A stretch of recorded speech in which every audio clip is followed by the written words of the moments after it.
The Science of Getting Rich, Chapter 8, Thinking in the Certain Way. Turn back to Chapter 6, page 39, and read again the story of the man who formed a mental image of this house, and you will get a fair idea of the initial step toward getting rich. You must form a clear and definite mental picture of what you want. You cannot transmit an idea unless you have it yourself. You must have it before you can give it, and many people fail to impress thinking substance because they have themselves only a vague and misty concept of the things they want to do, to have, or to become. It is not enough that you should have a general desire for wealth to do good with. Everybody has that desire. It is not enough that you should have a wish to travel, see things, live more, etc., etc. Everybody has those desires also. If you were going to send a wireless message to a friend, you would not send the letters of the alphabet in the order and let him construct the message for himself. Nor would you take words at random from the dictionary. You would send a coherent sentence, one which meant something. When you try to impress your wants upon substance, remember that it must be done by a coherent statement. You must know what you want and be definite. You can never get rich or start the creative power into action by sending out unformed longings and vague desires. Go over your desires just as the man I have described went over his house. See just what you want and get a clear mental picture of it as you wish it to look when you get it. The clear mental picture you must have continually in mind, as the sailor has in mind the port toward which he is sailing the ship. You must keep your face toward it at all the time. You must no more lose sight of it than the steersman loses sight of the compass. It is not necessary to take exercises in concentration, nor to set apart special times for prayer and affirmation, nor to go into the silence, nor to do occult stunts of any kind.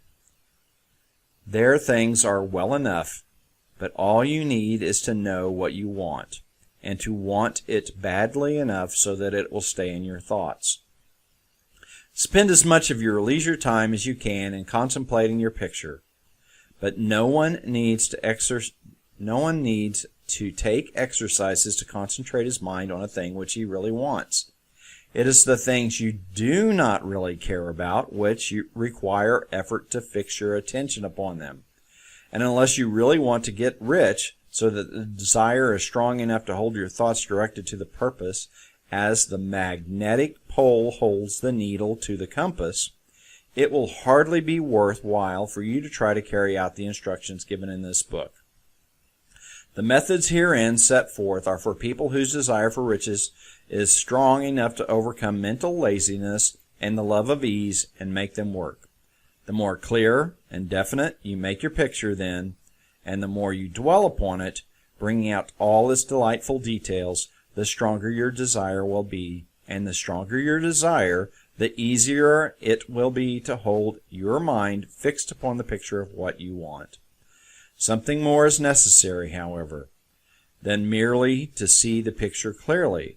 If that is all you do, you are only a dreamer and will have little or no power for accomplishment. Behind your clear vision must be the purpose to realize it, to bring it out in tangible expression. And behind this purpose must be an invincible, unwavering faith that the thing is already yours, that it is at hand, and you have only to take possession of it. Live in the new house, mentally, until it takes form around you physically. In the mental realm, enter at once into full enjoyment of the things you want. Whatsoever things you ask for when you pray, believe that you receive them, and you shall have them, said Jesus. See the things you want to see. See the things you want as if they were actually around you all the time. See yourself as owning and using them. Make use of them in imagination, just as you will use them when they are your tangible possessions. Dwell upon your mental picture until it is clear and distinct, and then take the mental attitude of ownership toward everything in that picture. Take possession of it in mind, in the full faith that it is actually yours. Hold to this mental ownership.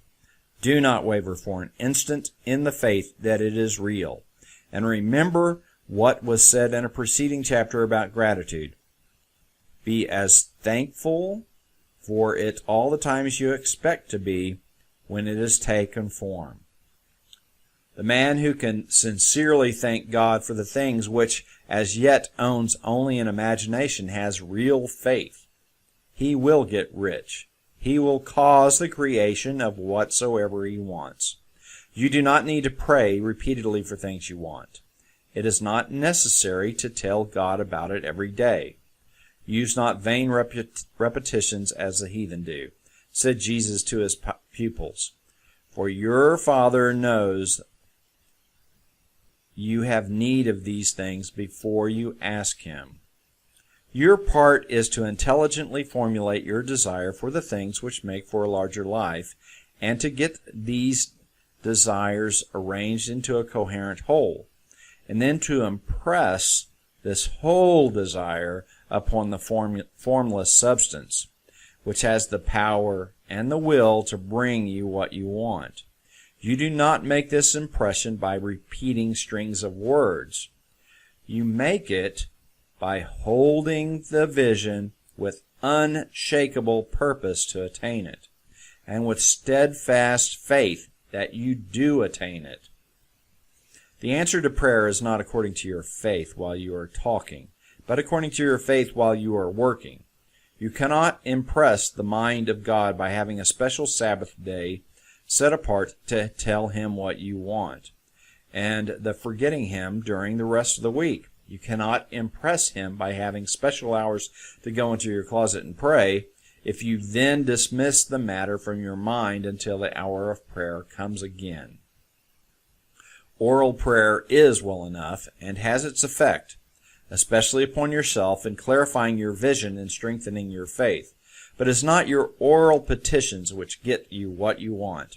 In order to get rich, you do not need a sweet hour of prayer. You need to pray without ceasing.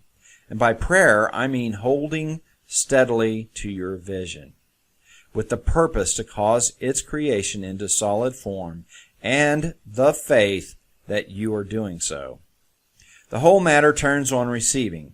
Once you have clearly formed your vision, when you have formed it, it is well to make an oral statement, addressing the Supreme in reverent prayer, and from that moment you must, in mind, receive what you ask for. Live in the new house, wear the fine clothes, ride in the automobile, go on the journey, and confidently plan for greater journeys. Think and speak of all the things you have asked for in terms of actual present ownership. Imagine an environment and a financial condition exactly as you want them, and live all the time in that imaginary environment and financial condition. Mind, however, that you do not do this as a mere dreamer and a castle builder. Hold to the faith that the imaginary is being realized, and to the purpose to realize it. Remember that it is faith and purpose in the use of the imagination which make the difference between the scientist and the dreamer. And having learned this fact, it is here that you must learn the proper use of the will.